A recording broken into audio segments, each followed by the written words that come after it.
नमस्कार, स्वागत है आपका के न्यूज में। मैं हूं आपके साथ विशाल पंडित। आप देख रहे हैं देश के बाद रुक करते हैं इस वक्त की सुर्खियों का। 19 अप्रैल को पीएम मोदी का कश्मीर दौरा। USRRBL अंतिम रेलखंड का उद्घाटन करेंगे पीएम। दुनिया के सबसे ऊंचे रेलवे आर्च ब्रिज का करेंगे उद्घाटन। बिहार के चुनाव में तालमेल गठबंधन के प्रारूप को लेकर बैठक। कांग्रेस अध्यक्ष खड़गे, राहुल और तेजस्वी यादव के बीच हुई वार्ता। लखनऊ में बंगाल हिंसा पर मुख्यमंत्री योगी का बड़ा बयान। सीएम योगी ने कहा, बंगाल जल रहा है, वहां के मुख्यमंत्री चुप है, वो दंगाइयों को शांति दूत कहती हैं। सुल्तानपुर में राहुल गांधी के खिलाफ मानहानि का मामला। परिवारवादी आज भी कोर्ट में प्रस्तुत नहीं कर पाए साक्ष्य।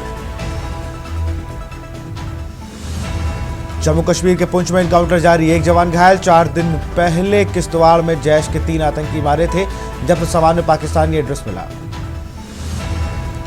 आज 20 राज्यों में आंधी बारिश का अलर्ट। बिहार में बिजली गिरने से 4 की मौत। आप देख रहे हैं के न्यूज, खबरों का सारथी। और बुलेटिन की शुरुआत करेंगे छत्तीसगढ़ की खबरों के साथ। गोरेला पेंड्रा मरवाही राजस्व विभाग में भ्रष्टाचार की गूंज। एसीबी की टीम ने गोरेला में दबिश दी और रिश्वत लेते हुए राजस्व निरीक्षक संतोष कुमार चंद्रसेन को रंगे हाथों पकड़ लिया, जबकि घनश्याम भारद्वाज रिश्वत की रकम लेकर फरार हो गए। बिलासपुर से पहुंची 11 सदस्यीय एसीबी टीम अभी भी कार्रवाई में जुटी है। राजस्व दफ्तर में अफरा तफरी का माहौल है।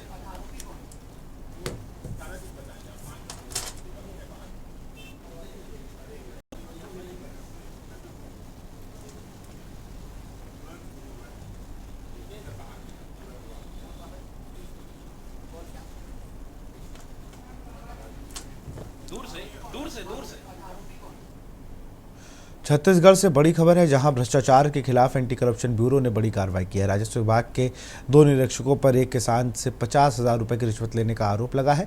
इसमें से एक राजस्व निरीक्षक संतोष चंद्रसेन एसीबी ने रंगे हाथों गिरफ्तार किया है, जबकि दूसरा अधिकारी घनश्याम भारद्वाज फरार है।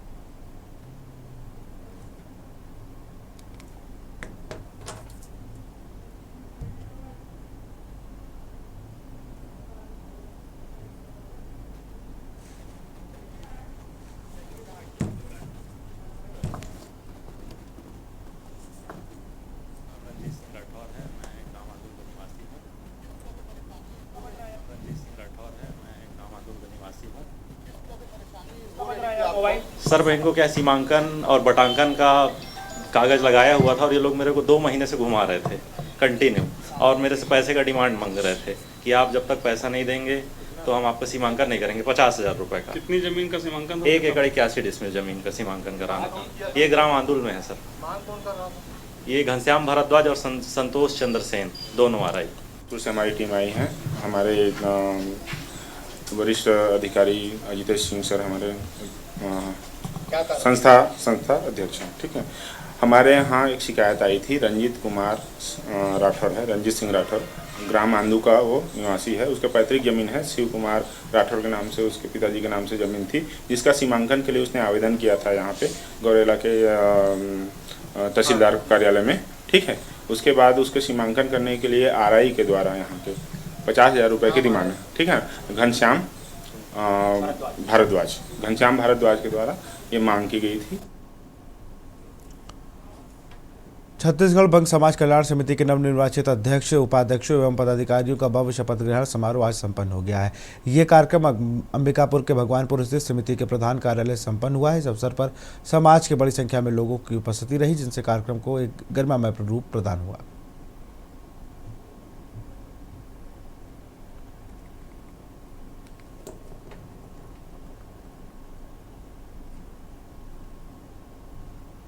जो भी शासन का है, शासन भी हमारा, जो भी शासन से कोई भी आएगा काम, मैं उसको समाज के प्रति ले आऊँगा सामने। इससे पहले हमारा बंग समाज नहीं था।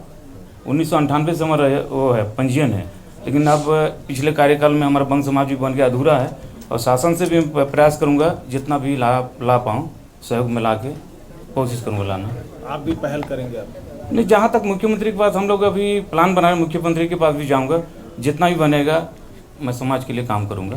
6 साल से बंग समाज के प्रदेश अध्यक्ष था, अभी मैं संरक्षक के पद पे हूँ।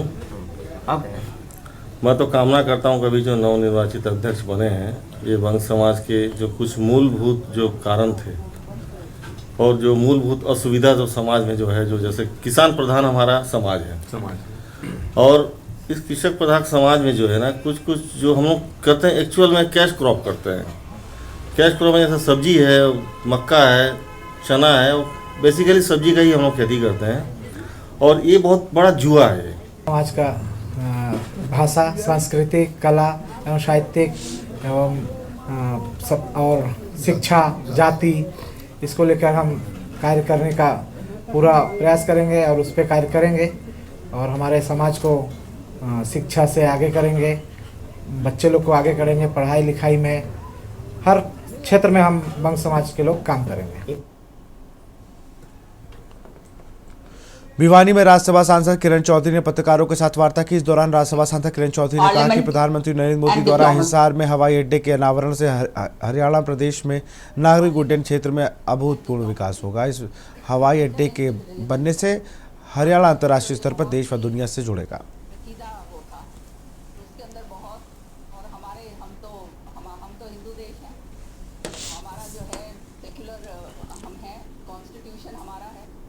कॉन्स्टिट्यूशन सुप्रीम है और हमारे देश के अंदर सबको जो है ये है कि अपना जो धर्म है अपने हिसाब से अब अपना करो, सबको उसमें स्वतंत्रता है पूरी तरह से। लेकिन बहुत सारे देशों के अंदर स्टेट रिलीजन है, समझ लो ना। अब तो हमारा साथ किसने दिया जब मैंने खड़े होकर इंटरवेंशन करी उस पर, स्वीडन जैसे देश ने जो खाली एक जो सेक्युलर स्टेट है, तो आप समझ सकते हैं वहाँ पर किस तरह की कूटनीति होती है, पार्लियामेंट एंड डिप्लोमेसी। फरीदाबाद स्थित संजय कॉलोनी की गली नंबर 40 में घर के सदस्य भतीजे ने ही चोरी की वारदात को अंजाम दे डाला, जिसमें सोने की जेवरात और नकदी चुरा ली। जीव किराएदारों के अनुसार मकान मालिक का भतीजा अपने दोस्तों के साथ घर आया था, जिसके बाद पीड़ित परिवार ने भतीजे से संपर्क करने की कोशिश की तो वह गायब पाया गया।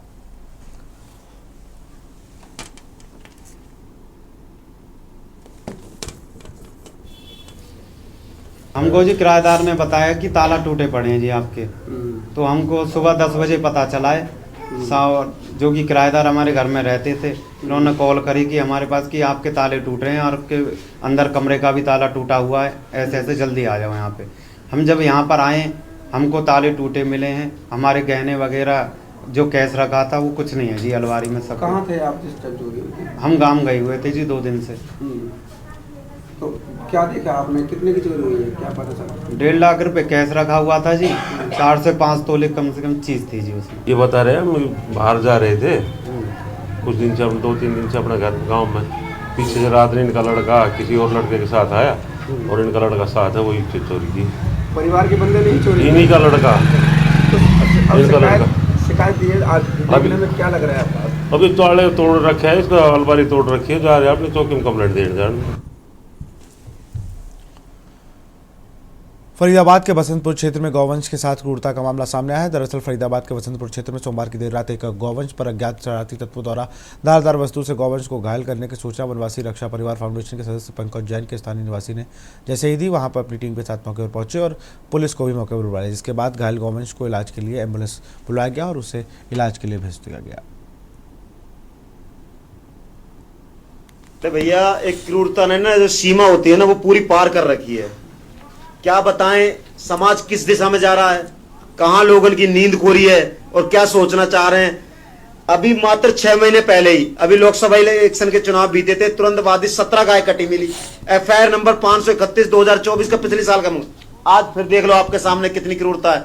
मैं तो पूछ रहा हूँ कि कहां तक देखेंगे, कितनी आंखें बंद करेंगे और कब तक बंद करेंगे। ये इस्माइलपुर एरिया ऐसा हो चुका है कि यहाँ तो आए दिन क्राइम, और इतनी बड़ी जिस तरह से चापड़ मारी गई है ना, अगर किसी व्यक्ति के मार दो वैसे जिंदे ना बचे।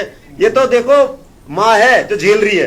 काम किया है, इसका सख्त कार्रवाई की जाएगी और शीघ्र ही आरोपियों को, जो भी आरोपी जिसने ये काम किया है उनको शीघ्र ही गिरफ्तार किया जाएगा। और इस बारे में इन भाइयों का सहयोग लेते हुए हम इसमें पूरी कार्रवाई कर रहे हैं और तुरंत इसमें एम्बुलेंस बुलवा के भाई ने कर दिया, हमने कॉल एम्बुलेंस का आते ही इनको तुरंत प्राथमिक उपचार के लिए भेजा जाएगा और आरोपियों के खिलाफ सख्त कार्रवाई की जाएगी। खबर जीरकपुर से, जहां ढकोली पुलिस ने गुलमोहर ट्रेड सोसाइटी के फ्लैट नंबर 91 से एक नर्स का शव बरामद किया है। शव पर चाकू से किए गए कई वार के निशान पाए गए हैं। मृतक की पहचान दुर्गा बिष्ट आप समझ सकते हो ये बहुत ही पेचीदा वो था, उसके अंदर बहुत, और हमारे हम तो हिंदू देश। पटियाला में 25 वर्षीय नौजवान ने तीसरी मंजिल से छलांग लगाकर आत्महत्या कर ली। बताया जा रहा है कि पटियाला के रंगशाह कॉलोनी में रहने वाले रवि कुमार को पुलिस ने नशीले पदार्थ के साथ गिरफ्तार किया, जिसके जिला कोर्ट परिसर में पुलिस द्वारा पेश करने के लिए जब लेकर गए तो पुलिस की कस्टडी से हाथ छुड़ाकर रवि कुमार ने तीसरी मंजिल से छलांग लगा दी और उसकी मौत हो गई। एक रवि कुमार नाम का लड़का रंगेशाह कलोनी का कतवाली जरी का रहने वाला। एक रवि कुमार नाम का लड़का रंगेशाह कलोनी का कतवाली जरी का रहने वाला, ਜਿਹਦੇ ਖਿਲਾਫ ਕੱਲ ਮੁਕੱਦਮਾ ਦਰਜ ਕੀਤਾ ਗਿਆ ਸੀ 50 ਗ੍ਰਾਮ ਹੈਰੋਇਨ ਦਾ ਸਿਵਲ ਲਾਈਨ ਥਾਣੇ 'ਚ, ਜਿਹਨੂੰ ਅੱਜ ਸਬ ਇੰਸਪੈਕਟਰ ਅੰਗਰੇਜ਼ ਸਿੰਘ ਦੀ ਅਗਵਾਈ 'ਚ ਟੀਮ ਅੱਜ ਉਹਨੂੰ ਮਾਣਯੋਗ ਅਦਾਲਤ 'ਚ ਚੌਥੀ ਫਲੋਰ ਤੇ ਲੈ ਕੇ ਆਈ ਸੀ ਪੇਸ਼ ਕਰਨਾ। ਜਦੋਂ ਚੌਥੇ ਫਲੋਰ ਤੇ ਇੱਕਦਮ ਇਸ ਨੇ ਪੁਲਿਸ ਦੀ ਕਸਟਡੀ 'ਚੋਂ ਭੱਜਣ ਦੀ ਕੋਸ਼ਿਸ਼ ਕੀਤੀ। ਉੱਥੇ ਜਦੋਂ ਪੁਲਿਸ ਦੀ ਕਸਟਡੀ 'ਚੋਂ ਇਹ ਚੌਥੇ ਫਲੋਰ ਤੋਂ ਤੀਜੇ ਫਲੋਰ ਤੱਕ ਆ ਗਿਆ, ਮੁਲਾਜ਼ਮ ਇਹਦੇ ਪਿੱਛੇ ਭੱਜੇ। ਤੀਜੇ ਫਲੋਰ ਤੋਂ ਇਹਨੇ ਇੱਕਦਮ ਰੈਂਪ ਦੇ ਨਾਲ ਥੱਲੇ ਛਾਲ ਮਾਰਤੀ, ਜਿਹਨੂੰ ਨਾਲ ਦੀ ਨਾਲ ਹੀ ਲਿਆ ਕੇ ਮੁਲਾਜ਼ਮਾਂ ਨੇ ਆਪਣੀ ਗੱਡੀ 'ਚ ਲਿਆ ਕੇ ਇਹਨੂੰ ਇੱਥੇ ਰਜਿੰਦਰਾ ਹਸਪਤਾਲ ਐਡਮਿਟ ਕਰਾਇਆ, ਜਿਹਦਾ ਇਲਾਜ कराया जा रहा है जो दौरान इलाज। मध्य प्रदेश के रतलाम के जवारा पॉलिटेक्निक कॉलेज के पास पुरानी खंडहर पड़ी बिल्डिंग में 14 साल के बालक का शव मिलने से हड़कंप मच गया। वहीं घटना की सूचना मौके पर पहुंची जवारा शहर थाना पुलिस मामले की जांच में जुट गई है। शव की पहचान कृष्णा वल्लभ के रूप में हुई, जिसकी उम्र करीब 14 साल बताई जा रही है। आज शाम को 5:30 बजे के लगभग पॉलिटेक्निक कॉलेज के जर्जर भवन में एक 14 वर्षीय बच्चे की लाश मिली है, जिनकी शिनाख्तगी पे कृष्ण वल्लभ उर्फ रोहित पिता मांझीलाल सरगरा, ये पिपलोदी का रहने वाला है, इसके रूप में इसकी पहचान की गई है। प्रथम दृष्टया क्या लगता है? प्रथम दृष्टया अभी उसके जो संदिग्ध परिस्थिति में मौत होना प्रतीत होता है, क्योंकि उसके शरीर पे कुछ चोट के निशान भी है और शव पे कपड़े पे ब्लड लग रहा है। क्या कोई हादसा हो सकता है? वो पीएम सुबह होगा और पीएम के बाद ही स्थिति स्पष्ट हो पाएगी। ओके। ये आज दिन में घर से आए थे हमारे, तो बोला था कि कल से गायब है रोहित, तो मिला नहीं। शेजावदा रोड पे ऐसे करके मेरे से बात करी और मैंने बोला कि मिल जाएगा, कहाँ आए थी कि नहीं पूजा, कल रात से 8 बजे से गायब थे। क्या इसका नाम कृष्णा वल्लभ भी? कृष्ण वल्लभ भी नाम सर। हाँ। जी। फिर क्या सूचना मिली कि हालत में मिला? सर वो राकेश को फोन लगाया था हमने, तो राकेश ने बोला कि तुम्हारा लड़का सुरक्षित आ जाएगा। ये गोदाम पे पहुंचा, लड़का नहीं था वहाँ पे। कल निकला था, फिर राकेश का फोन आया था। उसने कहा कि तेरा लड़का इधर आ गया, यहाँ गोदाम पे खाना खिला के सुला दिया मैंने, और सुबह आ जाएगा। उसके बाद फिर सुबह लगाया मैंने फोन, नंबर लेके इसी के राकेश का नंबर लिए थे, इस पे लगाया तो ये कह रहा था कि वो क्या नाम मोनू चौहान उसके साथ में आ जाएगा, उन्होंने किराया दे दिया मैंने धोने का। उसके बाद फिर वो मोनू आ गया वहाँ पर, वो नहीं आया रोहित। फिर आपने कैसे ढूंढा? मैंने फिर वहाँ सेजाव से गया था। बीड़ी पी रहे हैं, एक जन पेशाब करने को अंदर गया कमरे में, तो उसने लाश देखी तो मैं मेरे से कहा तो मैं भी देखने को गया, सब घबरा गए। फिर जाके चाय वाय पी, फिर 100 नंबर पे घंटी लगाई, फिर पुलिस की मदद मिल रही है। ये जावरा पुलिस। क्या लगता है कहाँ का बच्चा है, कुछ पता चला है? इस लड़के का कोई पता नहीं हमको। छत्तीसगढ़ के अंबिकापुर में निजी स्कूल की मनमानी बच्चों से कराई जा रही साफ सफाई वीडियो वायरल हुआ। अंबिकापुर से एक हैरान करने वाला वीडियो सामने आया है, जो सोशल मीडिया पर तेजी से वायरल हो रहा है। वीडियो में देखा जा सकता है कि निजी स्कूल में छोटे छोटे छात्र छात्राओं और टीचरों से स्कूल की साफ सफाई कराई जा रही है। बताया जा रहा है कि सरगुजा जिले के ग्राम पंचायत सोगा स्थित तक्षशिला नामक निजी स्कूल का ये मामला है।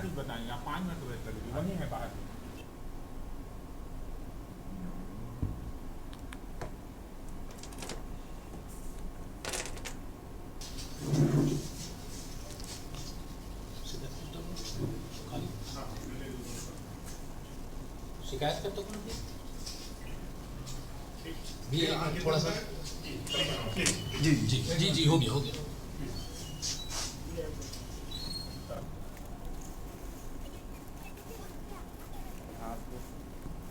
चल रहा है, कैसे होगा बताइए, कैसे आगे बढ़ेंगे बच्चे लोग से ही सब काम करवाते हैं। सारा चीज़ बताइए आप, 5 मिनट वेट करिए, वही है बाहर। उत्तर प्रदेश में मौसम का मिजाज तेजी से बदल रहा है। मौसम विभाग की माने तो 15 अप्रैल से प्रदेश के कई हिस्सों में लू चलने के आसार हैं। कानपुर समेत पूर्वी यूपी में मंगलवार से गुरुवार तक 12 से 15 किलोमीटर प्रति घंटे की रफ्तार तेज हवाएं चलेंगी। कानपुर में अधिकतम तापमान 38 डिग्री सेल्सियस रिकॉर्ड किया गया है, जो आने वाले दिनों में 40 डिग्री तक पहुंच सकता है। मौसम विशेषज्ञों का कहना है कि 48 घंटे में लू का असर दिखने लगेगा। पश्चिम यूपी में 72 घंटे तक जबरदस्त हीट वेव का असर रहेगा, जबकि पूर्वी यूपी में हल्की आंधी और बूंदाबांदी की संभावना है।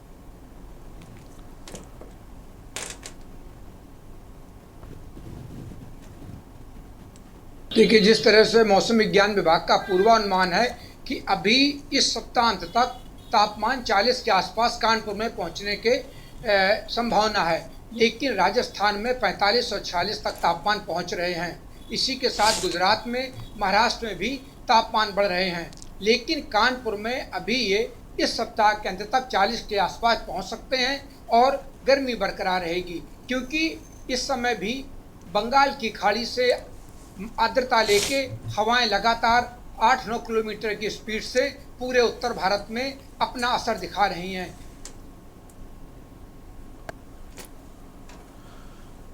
खबर कानपुर से है। चंडीगढ़ यूनिवर्सिटी ने उत्तर प्रदेश के उन्नाव जिले में 2500 करोड़ रुपए की लागत से देश का पहला AI supported private university campus स्थापित किया है।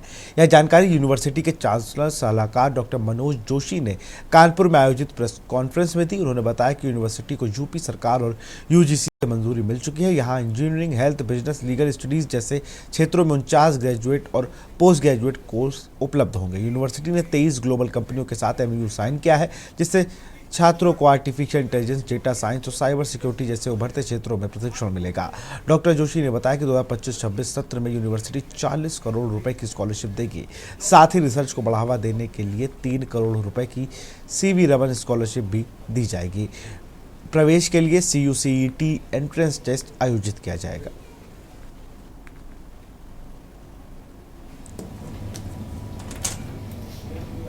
कानपुर में इस प्रेस वार्ता का उद्देश्य ये है कि हम जो है आज जो है अपना CUCET पोर्टल, जो कि स्कॉलरशिप कम एडमिशन टेस्ट पोर्टल है, उसको लॉन्च कर रहे हैं कानपुर में, जिसके द्वारा जो है बच्चा जो है जो इंटरेस्टेड है वो अप्लाई करके, रजिस्टर करके और स्कॉलरशिप टेस्ट दे सकता है, और उसके स्कॉलरशिप के जो स्कोर होंगे उसके बेसिस पे उसको स्कॉलरशिप प्रोवाइड की जाएगी, जो कि 100% तक है।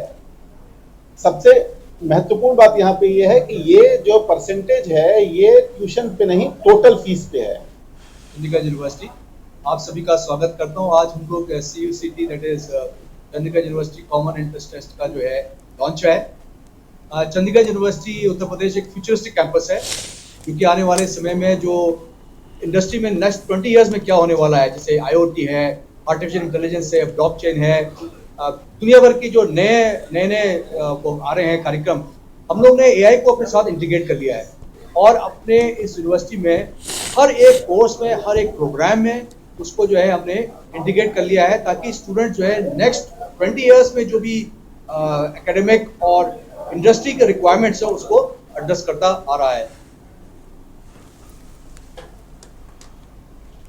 खबर कानपुर से, जहां राष्ट्रीय स्वयंसेवक संघ के सरसंचालक मोहन भागवत आज पहुंचे न्यायनगर पार्क में संचालित बाल शाखा में शामिल हुए। सरसंचालक इस दौरान बाल स्वयंसेवकों से मोहन भागवत ने आत्मीय संवाद किया। एक एक कर सभी बाल स्वयंसेवकों ने सरसंचालक से मुलाकात की और उनसे मार्गदर्शन प्राप्त किया। बता दें कि मोहन भागवत 5 दिनों के प्रवास पर कानपुर में हैं और अलग अलग कार्यक्रमों में भाग ले रहे हैं।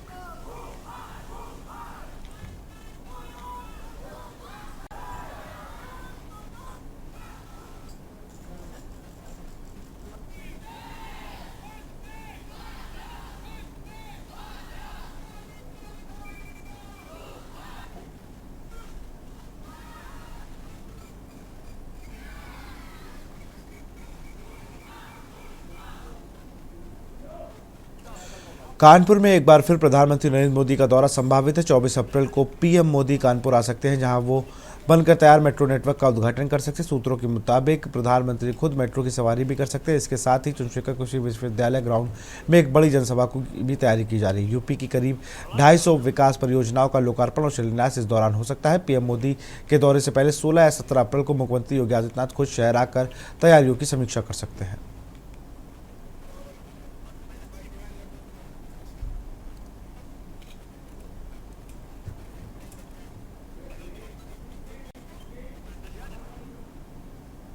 और यहाँ रुकते एक छोटे से ब्रेक के लिए। देख रहे हैं के न्यूज, खबरों का सारथी। ब्रेक के बाद आपका स्वागत है। लखनऊ के लोकबंधु अस्पताल में आग लगने की गंभीर घटना के बाद स्वास्थ्य विभाग हरकत में आ गया है। मामले को गंभीरता से लेते हुए प्रमुख सचिव चिकित्सा स्वास्थ्य परिवार कल्याण एवं चिकित्सा शिक्षा पार्थ सारथी सेन शर्मा ने इस मामले की 5 सदस्यीय जांच समिति गठित करने के आदेश जारी किया है। यह टीम घटना की विस्तृत जानकारी और 15 दिन के भीतर अपनी रिपोर्ट सौंपेगी। इस समिति के अध्यक्ष महानिदेशक चिकित्सा स्वास्थ्य सेवाएं होंगे। समिति में 4 अन्य अधिकारी सदस्य के रूप में शामिल किए गए हैं, जिनमें निदेशक विद्युत सुरक्षा निदेशालय, अपर निदेशक चिकित्सा शिक्षा, महानिदेशक अग्निशम द्वारा नामित अधिकारी और निदेशक विद्युत चिकित्सा स्वास्थ्य सेवाओं को सदस्य सचिव बनाया गया है।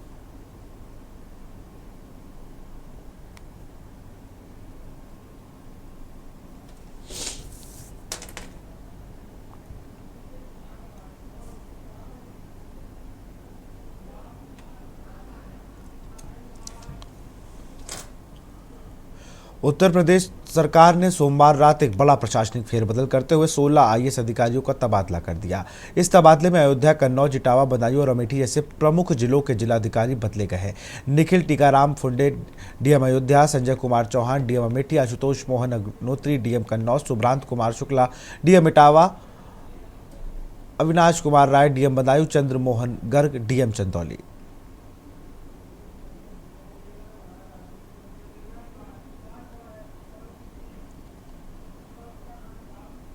अब रुक करते हैं खबर उत्तराखंड का। मुख्यमंत्री धामी करेंगे स्विलकेरा टनल का ब्रेक थ्रू। उत्तरकाशी में विकास को मिलेगी रफ्तार। उत्तरकाशी जनपद के यमुनोत्री धरासू हाईवे पर निर्माणाधीन स्विलकेरा टनल पर अब निर्णायक चरण में पहुंच गया है। प्रदेश के मुख्यमंत्री पुष्कर सिंह धामी 16 अप्रैल को सुबह 11:40 पर सायना हेलीपैड पर उतरेंगे और 12 बजे टनल ब्रेक थ्रू करेंगे।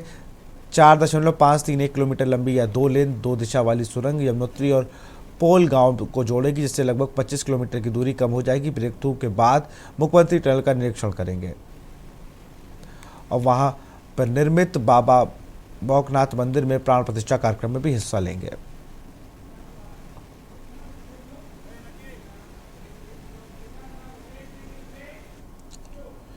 और यहाँ वक्त एक छोटे से ब्रेक का। आप देख रहे हैं के न्यूज, खबरों का सारथी। ऋषिकेश स्थित अखिल भारतीय आयुर्विज्ञान संस्थान में मंगलवार को 5वां दीक्षांत समारोह भव्य रूप से संपन्न हुआ। कार्यक्रम का शुभारंभ केंद्रीय स्वास्थ्य मंत्री एवं परिवार कल्याण मंत्री जेपी नड्डा और उत्तराखंड के मुख्यमंत्री पुष्कर सिंह धामी ने दीप प्रज्वलन कर किया। इस अवसर पर एम्स के 434 छात्र छात्राओं को उपलब्धियां प्रदान की गई, जबकि टॉपर छात्रों को गोल्ड मेडल से नवाजा गया। समारोह के दौरान केंद्रीय मंत्री ने एम्स ऋषिकेश की स्वास्थ्य सेवाओं की सराहना करते हुए कहा कि संस्थान ने मैदानी क्षेत्रों से लेकर दूरदराज पहाड़ी इलाकों तक चिकित्सा सेवा पहुंचाकर मिसाल कायम की है।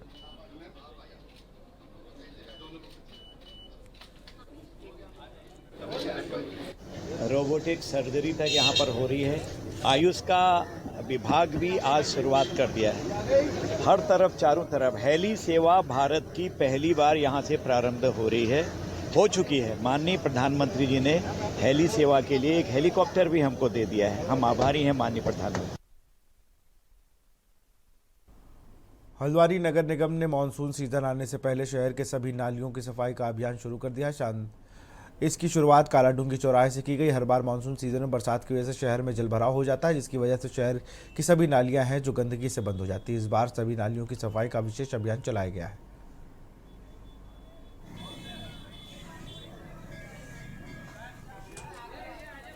देखिए, अब प्रत्येक वर्ष जैसे ही मानसून आने वाला होता है उससे पूर्व ही तलीझाड़ सफाई का एक प्रचलन नगर निगम के द्वारा से है। तो इसी क्रम में हमारा आज से एक विशेष सफाई अभियान शुरू हुआ है, जिसमें सभी वार्ड इसमें कवर किए जा रहे हैं। 1 महीने का यह स्वच्छता अभियान है आज कालू सिद्धि मंदिर से मुखानी चौराहे तक और कालू सिद्धि मंदिर से नीचे बॉम्बे क्रॉकरी जहाँ पर है उस नाले की पूरी सफाई की गई है, जिसमें नगर निगम के अधिकारियों ने भी श्रमदान किया है, पूरी टीम लगी हुई है और नालियों की पूरी तली झाड़ सफाई की गई है।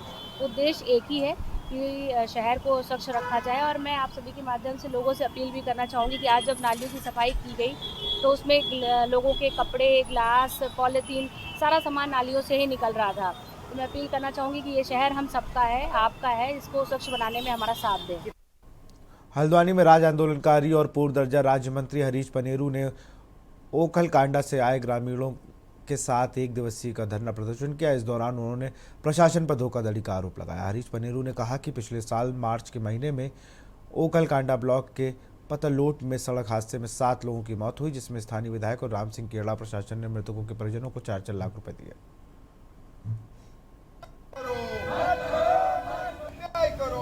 ये पतलोट अनरपा ओखलकांडा ब्लॉक में 5/6/2024 को एक सड़क दुर्घटना हुई थी, जिसमें 5 लोगों की मौके पर और 2 लोगों की हॉस्पिटल में मौत हुई थी। उसमें ये 3 बच्चे ऐसे हैं जिनके माता पिता कोई नहीं रहे और ये उनकी दादी हैं। और उस टाइम सरकार ने कोड की घोषणा करी, यानी एडीएम, डीएम और क्षेत्रीय विधायक के साइन है। इन्होंने कहा 4 लाख मिलेंगे। 2 लाख तो आपके सहयोग से वो चेक बाउंस हुए थे, आप पत्रकारों ने उठाया, 2 लाख मिले। 2 लाख अभी तक नहीं मिले। तो इसलिए हम धरने में बैठे हैं। ये फोटोजीबी विधायक जो फोटो खिंचाने के लिए आमा से कहते फोटो खिंचा लो, उनको ये होश होनी चाहिए कि मैंने कोई वादा कर रखा है। ये साइन मेरे नहीं है, ये साइन उनके हैं। तो जब भीमताल को 10 लाख मिल सकते हैं तो ओखलकांडा के लोगों को 10 लाख क्यों नहीं मिल सकते? वो बच्चों को कौन पालेगा? हम ये सवाल लेकर यहाँ धरने पे बैठे हैं और प्रशासन इस मांग को पूरी नहीं करता है तो ये धोखाधड़ी है। धोखाधड़ी का मुकदमा भी इनके ऊपर होना चाहिए, विधायक के ऊपर भी होना चाहिए, ऐसे अधिकारियों पर भी होना चाहिए। और आमा जो है डीएम के साथ उन बच्चों के डीएम के आवास पर धरने पर बैठे। इसको 5 जून को मतलब मेरे बच्चों की दुर्घटना में वो हो गया है ना, उस बाद उसी समय कराजी सब लोग सब इकट्ठे हुए, सब हुआ, सब 3 लाख से आंगन से उठी जिसमें ना। हाँ, बस इनको करा, सब कागज पत्र सब कराए, मुआवजा देने को कहा। घर में आए विधायक जी, फोटो खिंचाई, लिखा, सब लिखा जोखा मतलब सब करा, साइन करवाए मेरे से भी, सबके साइन हमारे साइन कराए। उसके बाद 2 लाख रुपए तो 2-2 लाख रुपए तो मतलब दे दिए बच्चों को। बड़ी मुश्किल से आए, 3 महीने बाद धरना दिया। जब लोग सब इन लोगों ने धरना दिया तब आ गए थे और 2 लाख अब रोक दिए।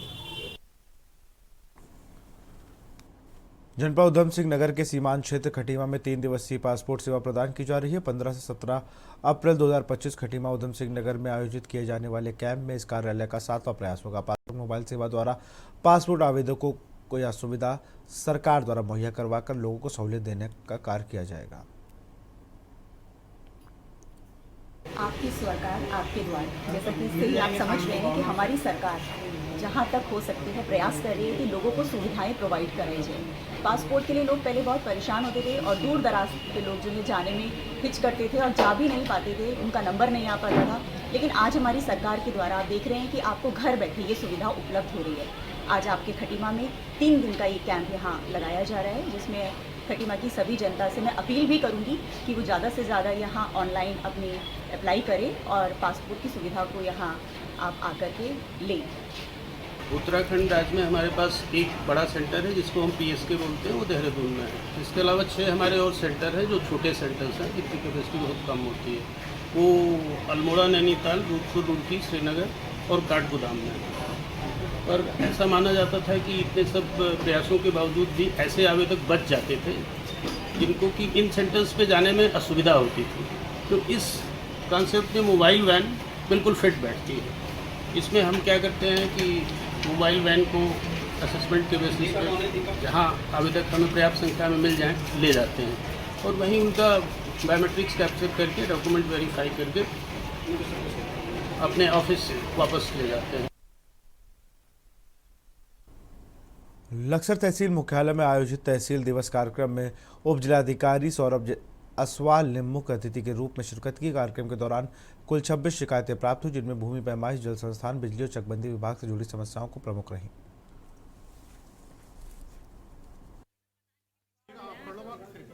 लक्सर में तृतीय मंगलवार को तहसील दिवस का आयोजन, इसमें अभी तक हमारे पास 26 शिकायतें आ गई थी, जिसमें ज़्यादातर शिकायतें पैमाइश से रिलेटेड है और जल संस्थान से रिलेटेड है। मौके पे हमने अभी 6 शिकायतों का निस्तारण किया है, टोटल 26 है। बाकी शिकायतें जितनी बची हैं उसमें अधिकारियों और कर्मचारी जो अभी आए हैं उनको निर्देश दिए गए हैं कि जल्दी इसका समाधान करें। देखिए, जो अधिकारी नहीं आए हैं हमने यहाँ पर उनका स्पष्टीकरण के लिए उनके लेटर बन रहे हैं। अगर उनका जवाब संतोषजनक नहीं हुआ तो फिर आगे की कार्रवाई की जाएगी। खबर देहरादून से है, जहां उत्तरांचल प्रेस क्लब में ट्रांसजेंडर अधिकारी दिवस मनाया गया।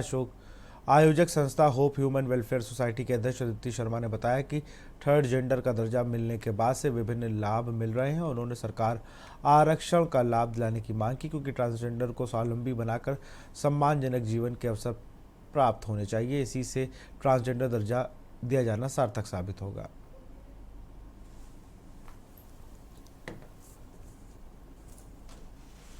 ये जब से 15 अप्रैल को जब से हमें थर्ड जेंडर का दर्जा मिला है, तब से हम देखते हैं कि हमें भी समाज एक्सेप्ट कर रहा है कहीं ना कहीं, और हमें बहुत सारे बेनिफिट मिल रहे हैं। और मेरी सरकार से यही गुजारिश है कि जैसे थर्ड जेंडर का कॉलम बना दिया है, कॉलम नहीं, हमें सरकारी कोटे में भी हमारा नाम होना चाहिए और हमें स्पेशल छूट भी होनी चाहिए। तो यही मेरा मोटिव था आज ट्रांसजेंडर अधिकार दिवस मनाने का, कि जब मैं वोट दे सकती हूँ। रुड़की के पिरान करेर के सोलापुर रोड पर एक मेडिकल स्टोर स्वामी को युवक ने लाठी डंडों से मारपीट कर घायल कर दिया। पूरी घटना मेडिकल स्टोर पर लगे सीसीटीवी कैमरे में कैद हो गई, जिसको पुलिस सरगर्मी से जांच करने में जुटी है। वहीं फिलहाल दोनों लोगों को पुलिस ने हिरासत में लिया है, जबकि एक की सरगर्मी से पुलिस तलाश कर रही है। देखिए, वीडियो जो आपने दिखाया ये कलियर थाना क्षेत्र का है। इसमें एक पक्ष लड़की पक्ष है जिसके जो भाई अंदर जाके पीट रहे हैं। पुलिस के संज्ञान में मामला है, पुलिस इसमें आगे लीगल कार्रवाई कर रही है। दोनों परिवारों में पहले से ही विवाद चल रहा है। तो जो वीडियो आपने दिखाया इसमें कुछ लोग उस मेडिकल स्टोर में उस व्यक्ति को जाके जो पीट रहे हैं, उस पर पुलिस ने संज्ञान लेकर के आगे लीगल कार्रवाई शुरू कर दी। क्योंकि प्रकरण पहले भी कई बार इनके आपस में पारिवारिक झगड़े हुए हैं, तो वो लीगल प्रक्रिया आगे चल रही है। रुड़की स्थित हरिद्वार यूनिवर्सिटी में एक बार फिर विवादों में घिर गई है। यूनिवर्सिटी के वार्षिक उत्सव के दौरान आयोजित रंगारंग कार्यक्रम में उस वक्त हंगामा मच गया जब कुछ छात्रों के बीच कहासुनी के बाद लात घूंसे चलने लगे। देखते ही देखते माहौल बिगड़ गया और कार्यक्रम स्थल पर भगदड़ मच गई। अफरा तफरी के चलते आयोजकों ने कार्यक्रम के बीच ही रद्द कर दिया। इस पूरी घटना का वीडियो सोशल मीडिया पर तेजी से वायरल हुआ, जिसके बाद पुलिस ने मामले का संज्ञान लिया। यूनिवर्सिटी प्रबंधन द्वारा दी गई तहरीर के आधार पर कलियर थाना में मुकदमा दर्ज कर लिया गया है। यूनिवर्सिटी की तरफ से एक कंप्लेन आई जिसमें उनका ये कहना है कि किसी पर्टिकुलर गांव से कुछ 10-12 लोग लड़के आकर के उनके जो कल्चरल इवेंट चला था उसमें उन्होंने न्यूसेंस किया, कलाकारों के साथ बदतमीजी करी। तो इसमें कुछ नामजद लोगों के खिलाफ कल ही FIR दर्ज कर दी है। अब जो हमारे SSI लेवल का ऑफिसर है वो इसकी इन्वेस्टिगेशन चल रहा है। अब इसमें किसके पार्ट में लापरवाही हुई, किसकी क्या भूमिका थी, वो उस हिसाब से आगे कार्रवाई चलेगी। वो लड़के जो हैं वो नियर बाई गांव के बताए जा रहे हैं, जो अंदर घुस के जिन्होंने न्यूसेंस किया है। नैनीताल हाईकोर्ट ने नगर पालिका की विवादित टेंडर प्रक्रिया सुनवाई करते हुए फांसी, गधेरे और 12 पत्थर क्षेत्र में टोल बनवाए जाने की अनुमति दे दी है। कोर्ट ने नैनीताल पुलिस को सख्त निर्देश दिए हैं कि शहर में सड़क किनारे खड़े वाहनों पर कार्रवाई हो और फुटपाथ को फल मुक्त किया जाए। देखिए, एक पिछले हमारी कोर्ट उच्च न्यायालय का आदेश था कि नगर पालिका नए टोल बूथ नहीं बनाएगी कोर्ट की परमिशन के बगैर। दूसरे ऑर्डर में आज कोर्ट ने ऑर्डर दिया कि नगर पालिका 2 टोल बूथ 12 पत्थर वाला और जो फांसी गधेरा वाले हैं वहां पर नए 2 टोल बूथ बना सकती है। विकासनगर में सरकारी भूमि पर अतिक्रमण हटाने के मामले में हाईकोर्ट ने प्रशासन की बुलडोजर कार्रवाई पर फिलहाल रोक लगा दी है। और मिला थापा बनाम सरकार मामले में विकासनगर तहसील क्षेत्र में चल रही कार्रवाई के दौरान अब तक करीब 100 अवैध कब्जों को हटाया गया था, लेकिन इस कार्रवाई को जनप्रतिनिधियों ने आपत्ति जताते हुए आरोप लगाया है कि प्रशासन गरीबों को बिना सुनवाई का मौका दिए कार्रवाई कर रहा है, जबकि रसूखदारों को बख्शा जा रहा है। हाईकोर्ट ने सोमवार को हुई सुनवाई पर इस कार्रवाई पर अग्रिम आदेशों तक रोक लगाते हुए जिला प्रशासन को 21 अप्रैल तक पुनः सर्वे कर रिपोर्ट प्रस्तुत करने के निर्देश दिए हैं। आज हाई कोर्ट में हमारे केस की सुनवाई थी। हमारी केस संख्या 15-077/2022 उर्मिला थावा बनाम रूपा देवी ग्राम पंचायत लक्ष्मीपुर। हमने 2022 में एक पिटीशन दायर की थी जो अतिक्रमण हो रहा है उसके खिलाफ। उसकी आज सुनवाई हुई। माननीय मुख्य न्यायाधीश जी ने बड़े अच्छे से हमारे एडवोकेट MC पंजी और अरुण कुमार शर्मा जी को सुना। खबर देहरादून से, जहां गर्मी का मौसम आते ही डेंगू का खतरा सिर उठाने लगता है। इसे देखते ही नगर निगम एक बार फिर सतर्क हो गया है। नगर निगम मुख्य स्वास्थ्य अधिकारी ने जानकारी दी, डेंगू पर नियंत्रण के लिए इस बार पहले से ही कार्य योजना तैयार कर ली गई थी, जिसके तहत 1 अप्रैल से शहर में फॉगिंग अभियान शुरू कर दिया गया है।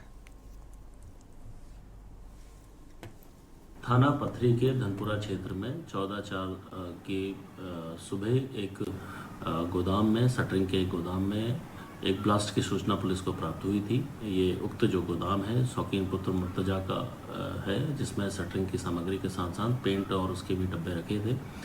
ये जो ब्लास्ट था ये थिनर के डब्बे में हुआ था। तत्काल पुलिस बल मौके पर पहुंचा था। उसके बाद BDS की टीम और साथ में हमारी फोरेंसिक टीम भी मौके पे पहुंची थी। उसके बाद संपूर्ण गोदाम क्षेत्र की जब हम लोगों के द्वारा सर्च किया गया तो उसमें जो विस्फोटक अधिनियम के अंतर्गत जो प्रतिबंधित बिना अनुमति के प्रतिबंधित जो पटाखा की।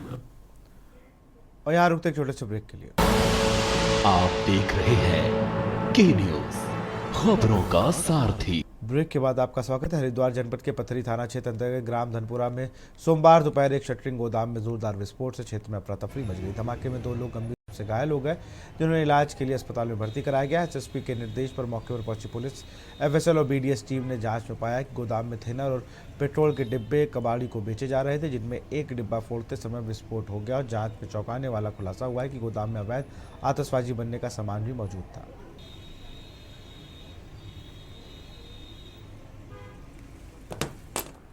देखिए, रामनगर से एक पंकज बंसल है जो कल घर से निकले थे स्कूटी से और वापस नहीं आए हैं।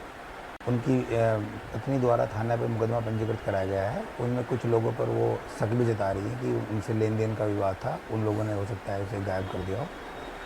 तो इस संबंध में थाना आजा पर मुकदमा पंजीकृत किया गया है और जो संदिग्ध लोग हैं उनको पूछताछ के लिए लेके आए, पूछताछ की जा रही है और जो भी इसमें फैक्ट मिलेंगे, फैक्ट के आधार पर इसमें कार्रवाई की जाएगी। वह जो अपहर्ता है, जो गुमशुदा है, उसकी बरामदगी की जाएगी।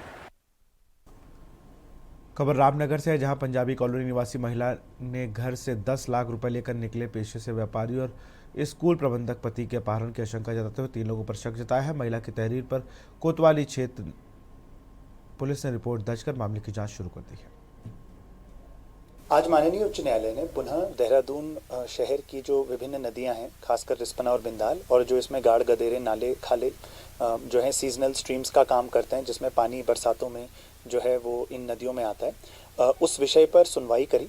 और प्रमुख सचिव वन RK सुधांशु, प्रमुख सचिव सिंचाई डॉक्टर R राजेश कुमार और सचिव अर्बन डेवलपमेंट शहरी विकास नितेश कुमार झा और सचिव राजस्व SN पांडे ये वर्चुअली कोर्ट के सामने पेश हुए। रखा एक शपथ पत्र राज्य सरकार की ओर से दाखिल किया गया। आज उस शपथ पत्र का एक बहुत महत्वपूर्ण अंग माननीय उच्च न्यायालय ने फिलहाल इस बुलेटिन में इतना ही। देखते रहिए के न्यूज़ इंडिया। नमस्कार। आप देख रहे हैं के न्यूज़, खबरों का सार।